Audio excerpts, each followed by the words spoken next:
اعوذ باللہ من الشیطان الرجیم بسم اللہ الرحمن الرحیم جہت القضیہ. اس سے پہلے ہماری جو گفتگو چل رہی تھی وہ گفتگو تھی مادۃ القضیہ میں.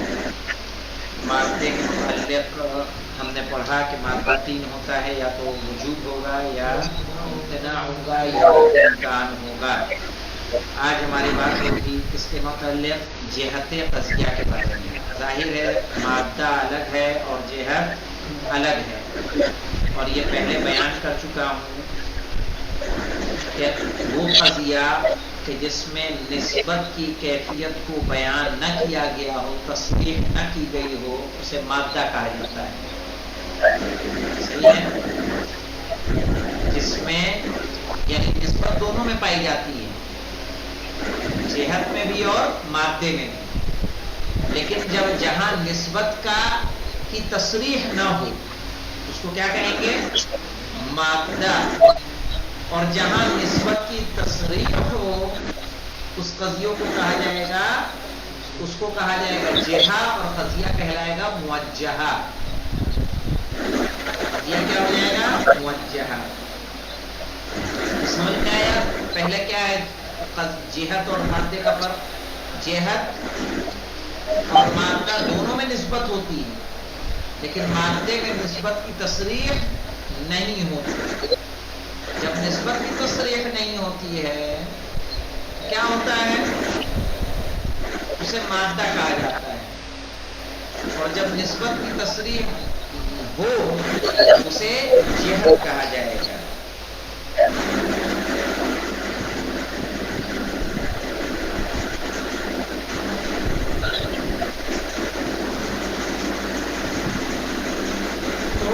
اگر ہم کہیں گے مولانا یہاں لکھنا پھر لکھنا تاکہ مطلب مزید واضح ہو جائے. مادہ اور جہت کو لکھ لیں. مادہ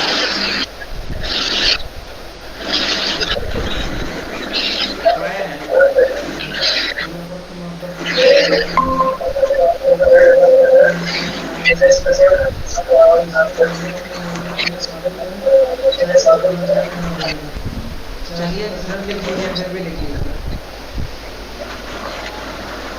یہاں بھی ہمیں فرق لکھنا ہے نا مادے اور جہے کا، اس میں بھی آ جائے گا.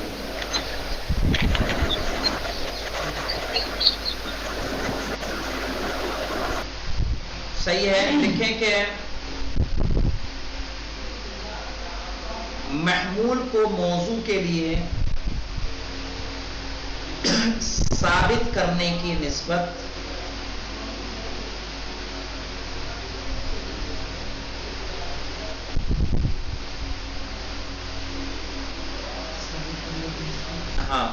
بنا نسبت کے لفظ کی صراحت کے، نسبت کا کوئی وہاں لفظ نہیں ہوگا، لفظ کی بنا نسبت کے لفظ کی صراحت کے.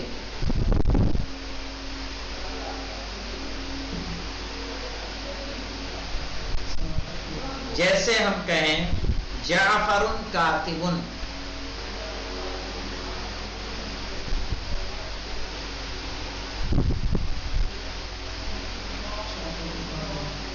اس طرح سے کتابت ضروری ہے جعفر کے لیے.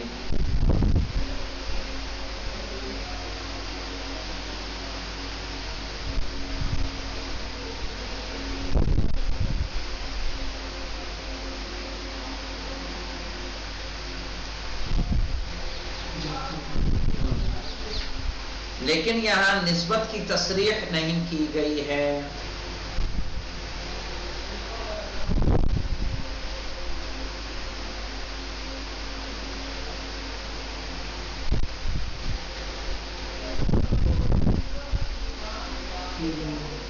اب جہت کی ہیڈنگ لکھیں.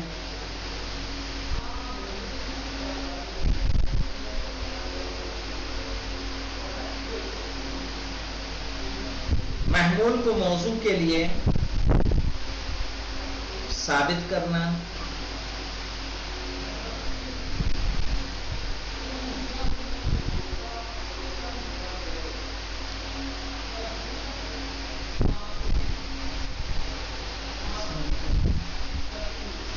نسبت کے لفظ کی صراحت کے ساتھ.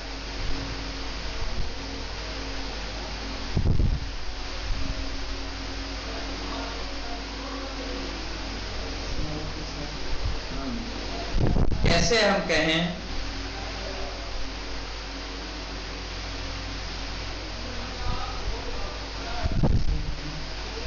جعفر متنفس بالضرورہ،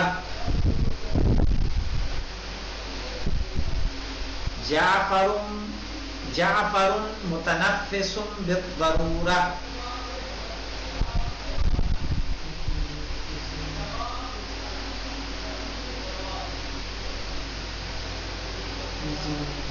تو اس طرح تنفس ضروری ہے جعفر کے لیے.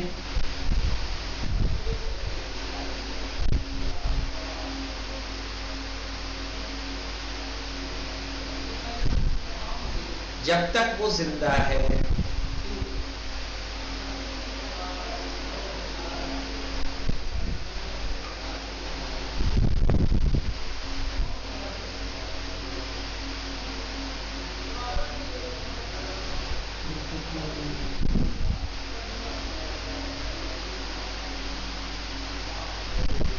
اب دیکھیں مولانا کہہ رہے ہیں، اب یہاں سے دیکھیے عبارت کو، کہہ رہے ہیں تقدم معنی مادۃ القضیہ.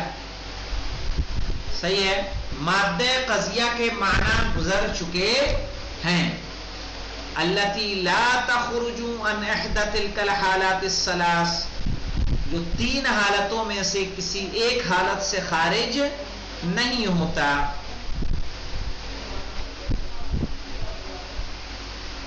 تینوں میں سے کوئی ایک حالت پائی جائے گی.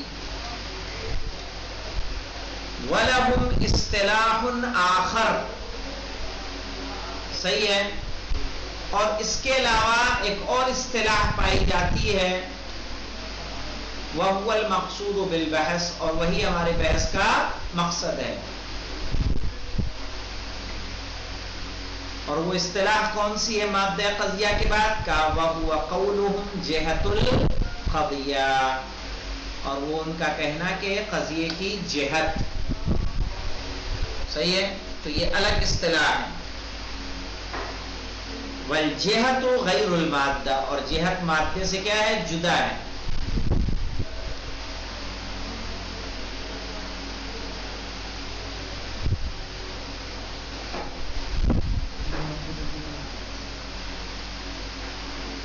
فإن المقصود بها یعنی بجہت القضیہ، تو جہت قضیہ کا مطلب کیا ہے؟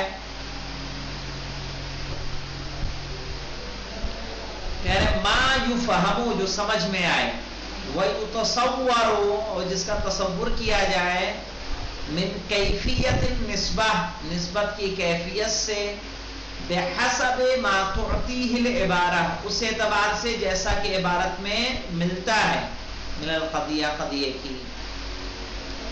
یعنی نسبت کہاں موجود ہوگی؟ عبارت میں موجود ہوگی. ما یفہم ویتصور من کیفیت النسبت بحسب ما تعطیہ العبارۃ من القضیہ. صحیح ہے کہ وہ نسبت جو عبارت سے ہمیں سمجھ میں آئے، ٹھیک ہے، قضیے میں. اب ایک نئی بحث ہمارے سامنے آ رہی ہے فرق کی، کہ جہت اور قضیے کے درمیان فرق کیا ہے. تو جہت و وعلیکم السلام، فرق کیا ہے مولانا؟ والفرق بینہما مع ان کل منہما کیفیت فی النسبہ، فرق ان کے درمیان ہے باوجود اس کے کہ دونوں کیا ہیں؟ دونوں نسبت کی ایک کیفیت ہے. اچھا، جو انہوں نے نسبت کی کیفیت کہا، یعنی چاہے وہ مادہ ہو اس میں بھی نسبت موجود ہے، جہا اس میں بھی نسبت موجود ہے، مادے میں بس نسبت کی تصریح نہیں ہے. جہت میں تصریح ہے تو نسبت تو دونوں میں پائی جا رہی ہے. تو یہ جہت اشتراک ہے. یہ کیا ہے؟ جہت اشتراک. سمجھ میں آئے؟ دونوں مشترک ہے نا، دونوں میں، اس میں بھی نسبت اور اس میں بھی نسبت ہے.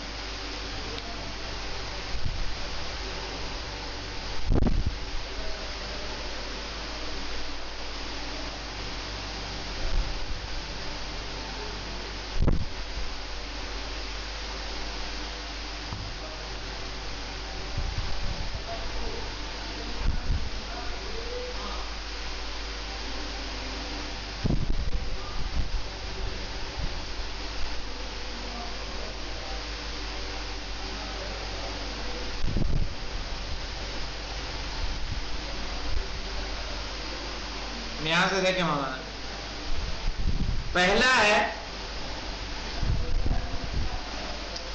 کہ ان المادۃ ہی تلک النسبہ، مادہ وہ نسبت ہے، یہ فرق ہے یہاں سے.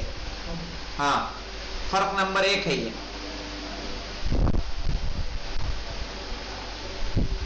کہ مادہ وہ نسبت ہے الواقعتی فی الواقعیتی فی نفس الامر. صحیح ہے، جو نفس امر میں موجود ہوتا ہے، یا تو وجوب ہوتا ہے یا امتناع ہوتا ہے یا امکان ہوتا ہے.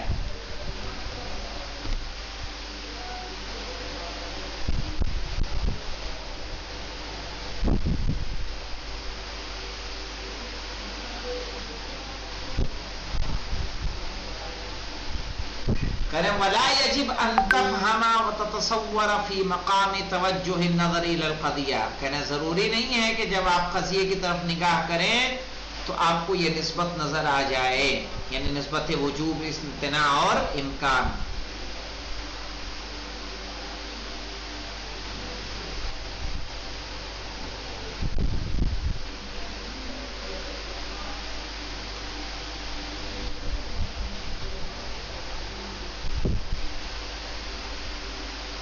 فقط تفهم وتبين في العبارہ.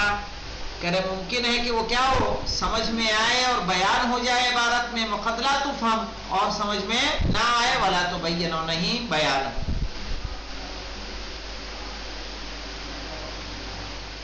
جہاں میں کیا ہوگا مولانا؟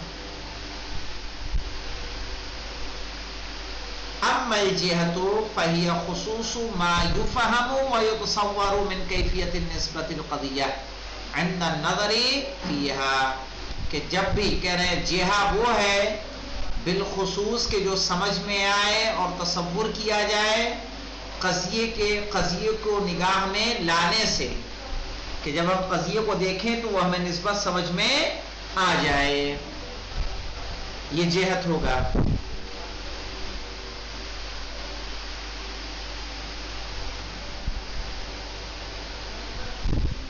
کہنا فَإِذَا لَمْ يُفْهَمْ شَيْءٌ مِّن كَيْفِيَةِ النَّسْبِ فَالْجِهَةُ مَفْقُودَةٌ. کہہ رہے اگر دیکھنے سے نسبت کی کیفیت سمجھ میں نہ آئے تو جہت کیا ہے؟ فاقد ہے، پھر جہت موجود نہیں ہے.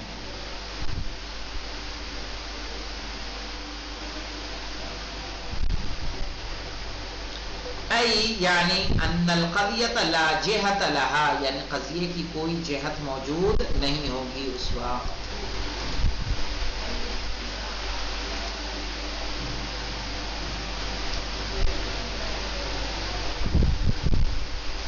ہیا کیا مطلب؟ ای الجہہ لا یجب ان تکون مطابقۃ للمادہ الواقعیہ، یعنی جہت کا ضروری نہیں ہے کہ وہ مادے کے مطابق ہو.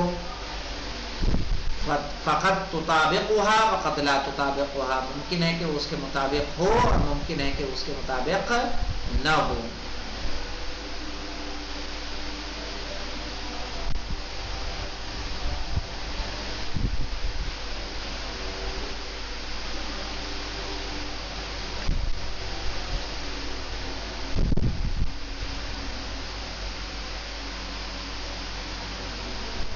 دیکھیں مولانا فَإِذَا قُلْتَ الْإِنسَانُ حَيْوَانٌ بِالضَّرُورَةِ، کہ انسان بالضرورہ کیا ہے؟ حیوان ہے. کہہ رہے فَإِنَّ الْمَادَّةَ الْوَاقِعِيَّةَ هِيَ الضَّرُورَةُ، تو مادہ یہاں پہ کیا ہے؟ الضرورہ ہے.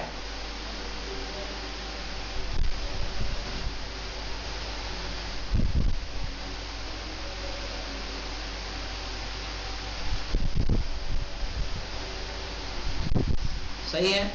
اور یہی ضرورت کیا ہے؟ جہت قضیہ بھی ہے. والجہت فیہا ایضا الضرورہ، اور جہت قضیہ بھی ضرورت ہے.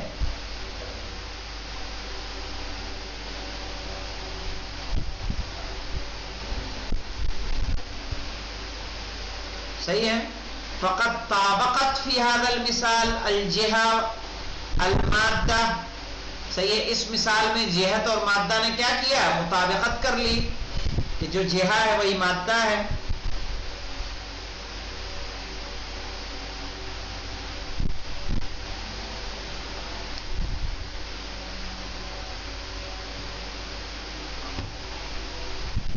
وبتعبیر آخر، اور دوسری عبارت میں ہم اس طرح سے کہتے ہیں کہ ان المادۃ الواقعیہ قد فہمت وبینت، کہ مادے کو سمجھ لیا گیا اور بیان کر دیا گیا بنفسہا فی ہذہ القضیہ، خود اس قضیے میں۔